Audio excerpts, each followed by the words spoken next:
Page 60, Little Brown Jug. This is the first lesson I'm giving on Unit 5 in this book. Unit 5 starts on page 56. Let's talk about a few things on those pages. So on page 56, they're introducing you to the F major scale. That's nice. Let's review just briefly. Let's not get ahead of ourselves. You got to remember all this junk. So remember, C major was all the white keys. No sharps or flats, because a sharp or flat would indicate a black key.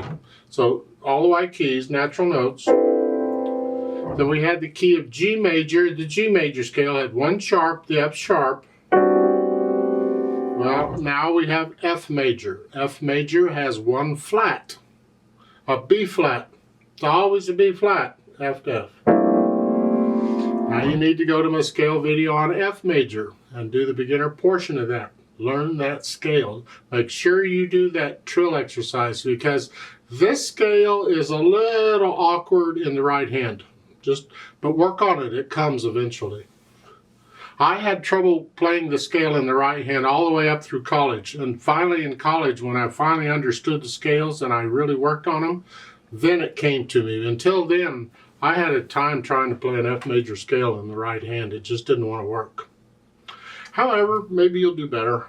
On page 57, they gives you some preparation things. I don't use music when I work on scales. I would just focus on what the fingers are doing and the keyboard itself and the patterns you're seeing in the keyboard and which black keys are involved. That's how I approach it. If you want to use the music, you go right ahead. If you have any questions on it, you're welcome to ask. On page 58, they give you some more exercise. They like a lot of written exercises. That's fine. You go do those if you want. If you have questions, you're welcome to ask. Page 59, sight reading, and I highly encourage sight reading. If it's getting too hard for you, you can't do it, like the number 2 on page 59, well, do it one hand at a time first. Sight read it that way, and then put the hands together. It's just the idea with sight reading is you're trying to perform it without even practicing it or nothing. You just sit down and read it for the first time and actually try and play it as it's written. It's a skill. Reading is a skill. Sight reading is a skill. The more you do it, you'll get better at it. Now, page 60, Little Brown Jug. You see it's 4 lines long. It has a repeat sign. We're going to play it twice. 4/4 time, treble and bass clef, and one flat in the key signature. We're in this key of F major. At the top of the page, they're giving a new symbol called an accent sign. I'll talk about that later. That's part of the articulation. So when I get to the articulation, I'll talk about accents. If you look at the end of the second line, you see the 2 thin bar lines. We call it a double bar line. Well, 2 of them. That indicates a different section. You see, a piece of music can be in sections. It's like a book has chapters. Well, a piece of music can have sections. I've talked a little bit about introductions. This is the introduction and this is the piece. Is that in this book, or am I thinking of another book? I don't know where I am. Well, an introduction is a section. They don't always split sections up with the double bar lines. They don't have to, but in a lot of cases they do. It's nice when you study the music and you're learning it, a long piece of music, a big piece of music. Do it. You can do it in sections. Just learn it in section. You break that up into pieces, and you learn the pieces, and then you go put them together. It works very well. So the first 2 lines of this is one section, and the second 2 lines is another section. Usually it's a slightly different melody or something. Something's different about it. It doesn't really affect how you play it. It helps you to understand the overall form of the piece. And understanding the form of the piece can affect how you interpret it eventually. Let's cover this one hand at a time. Make sure we got the notes and the rhythms and all, because we are moving around a bit. Right hand, you have a pickup beat. We're coming in on beat 4 here. So it's 4, 1 and 2 and 3 and 4. And then they want second finger. And that's okay if you got little hands and you can come up here. However, if you got really big hands, this doesn't work very well. So what you can do here is just stay here. 2. And then go on. It'd be a 2/5, and now it's a 1/5, 1/5, 1/5. 1/5 on each of these. You just hinge at the wrist. Here, here, here. It's a little tricky. Now if you're using the fingering in the book, here, the second full measures, you're up here. And then still 1/5, 1/5, 1/5. That's between you and the size of your hand on that. Second line, first two measures are the same. You can finger it the same as however you did the first line. But the last measure, the second line, I typically would do a 2/5, not a 1/5. Because now if you're doing the 1/4, that's okay, stick with 1/5. But I do a 2/4, and I just stick with a 2. And then I can do a 1/4 and a 1/5, or 1/4, 1/4. So, or whichever. You decide. If it's different than the book, pencil in the fingering you're using and stick with it. Huh? But I usually go a 2/5, 1/4, and then a 1/5. It's a little more advanced fingering, but why not? You can handle it, right? Then for measure 9, you gotta come. You just lift up and move up. Here, just. And they want you to do the thumb again. I don't recommend that. I don't care how big your hands are. Here, cross over 2. And then if you want to go ahead and do the 1/4, that's up to you. Or you can do the 2/5. So 1 and 2 N. And again, last line, same thing. I cross over, 2/5. The fingering on the third measure is going to be the same for all 4 lines, however you finger it. You do the 1/4 or the 2/4. It depends on how big your hands are. Now at the end, when you go to repeat, they're at the bottom you're here, and you repeat it back to the beginning. You C again here. You can play that C at the beginning with second finger if you want, because it's there, and then come down and use third if you want, or you can use third finger. It's your choice. Left hand, we have the F and the C, and I assume you know the names of these notes. Whatever notes they're giving you, you know the names of all of them. If not, you need to drill yourself on these. Please learn the names of the notes in the music. It's a whole note, and then a 2/1 here for the B flat. Yes, remember the B flat, it's in the key signature. And then back thumb again. That's pretty much the left hand. Put them together. You're going to hesitate, and that's okay. You just wanted the hands to work together. Here, here,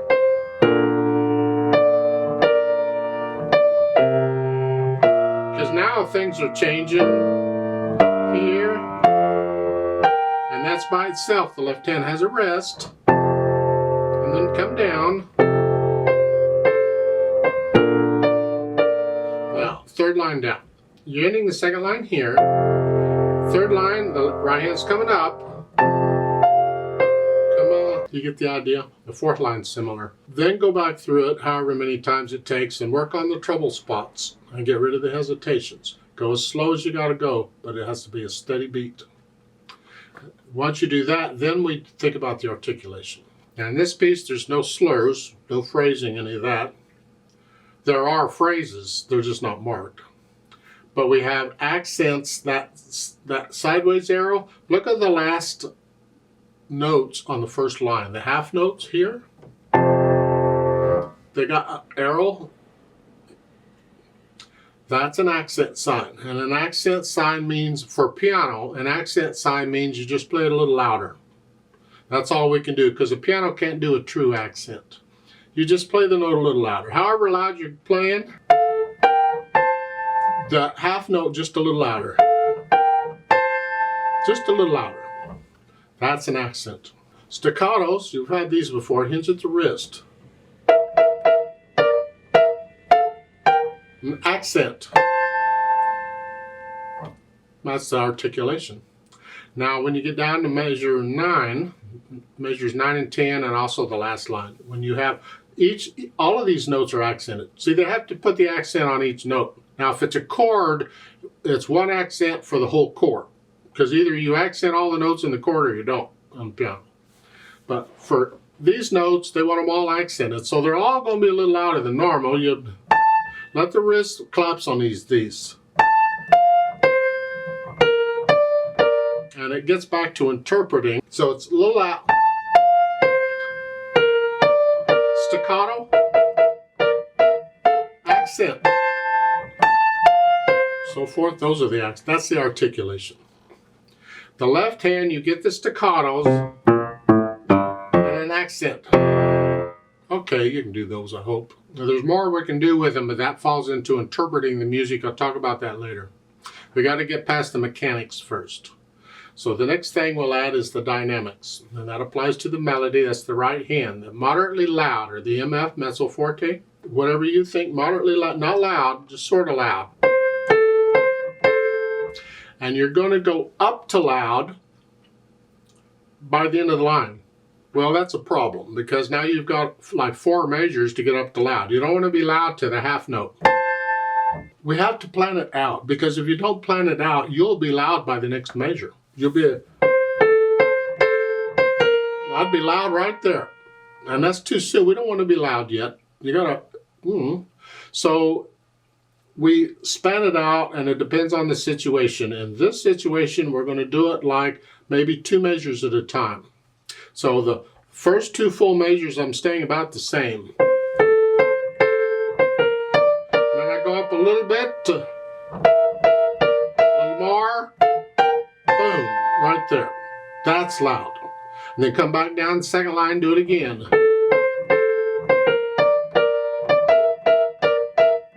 Here you're loud at the very beginning of the measure.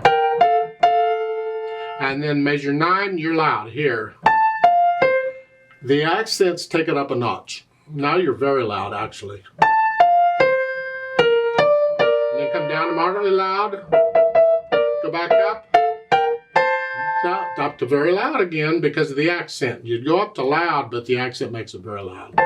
And the last line's the same thing. So go over it a few times and get a kind of a feeling for these dynamics on it. But don't get loud on these first 2 lines until the last bit of the line. Oh. The left hand just stays in the background. We want to hear the right hand. I mean, you can get a little louder in the left hand as you get louder in the right hand, but just keep it in the background. You'll have to judge what that is. It's not an absolute value. Then the speed, well, moderately fast. It has to be accurate. So what can you do accurate? But yeah, about where I've been going, I think.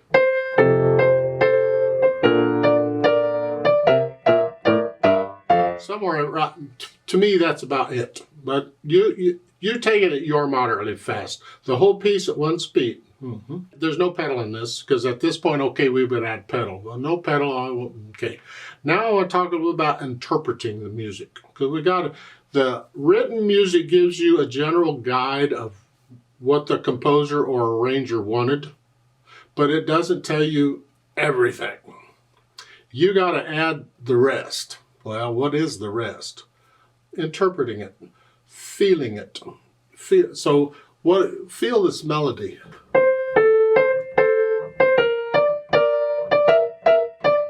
You hear a difference, a contrast between these 2 measures connected and staccato. There's a contrast between those. Feel that contrast, and then when you get to the accents, you also want to feel the dynamic.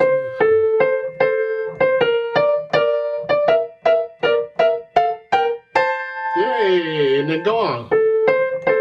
You feel this. It may take a few times, dozen times, and dozens and whatever, to get into it and feel it. Then on the last 2 lines, the first 2 measures of each line, where the accents are, there is a way of interpreting accents when you have note after note that are accented like this. They're all accented. And that is, it helps to bring out the accent slightly if you'll just disconnect the notes. It's like a long staccato. It's not short, it's just disconnect them.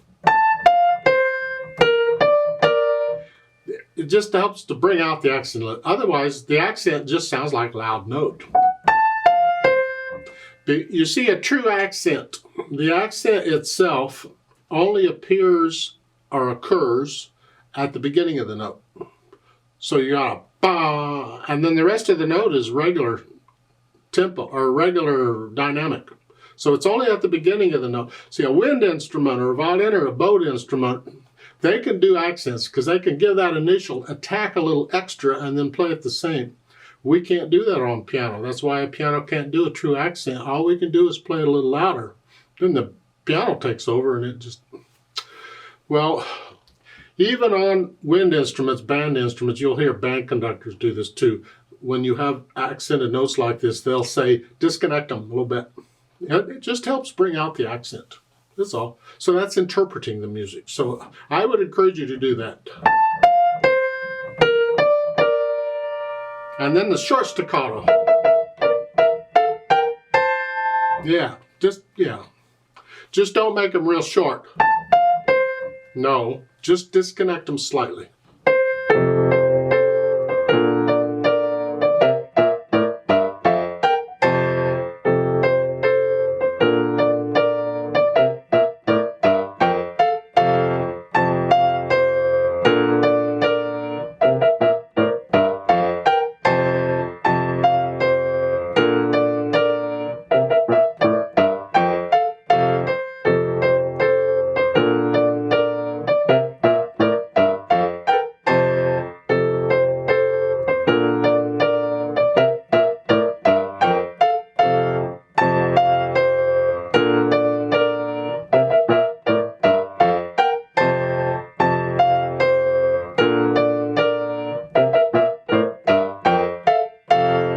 Please don't copy me, you make it yours. If you're moderately fast as this,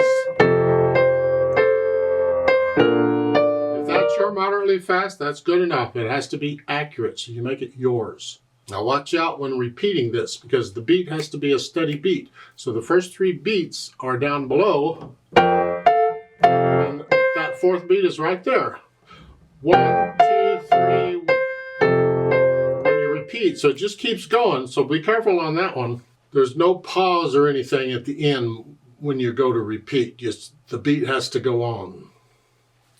I'd like to play this with you very slowly to double check the notes and the rhythms. I'm not going to do any dynamics. I'm going to play everything about the same.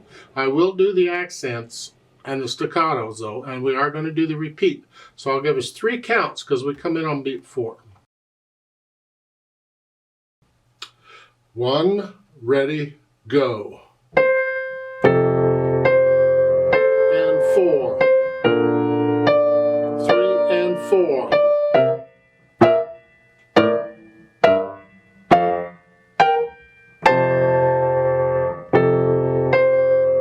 And 4 and 1 and 2 and 3 and 4.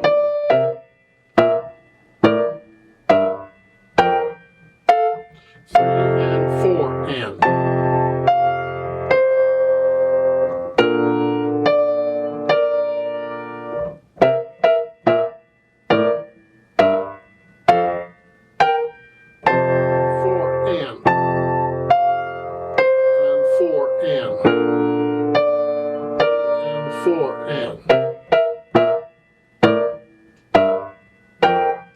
Repeat.